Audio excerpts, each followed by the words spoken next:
کہنے لگے کہ ہم تو ہمیشہ مصیبت ہی میں رہے، آپ کے تشریف آوری سے قبل بھی اور آپ کی تشریف آوری کے بعد بھی۔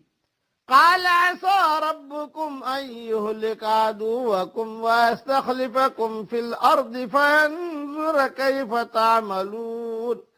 موسیٰ علیہ السلام نے فرمایا کہ بہت جلد اللہ تعالیٰ تمہارے دشمن کو ہلاک کر دے گا اور بجائے ان کے تم کو اس سرزمین کا خلیفہ بنا دے گا، پھر تمہارا طرز عمل دیکھے گا۔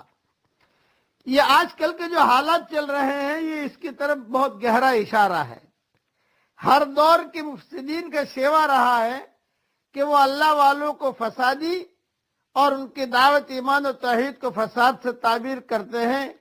فرعون نے بھی یہی کہا۔ جب فرعون کی طرف سے دوبارہ اس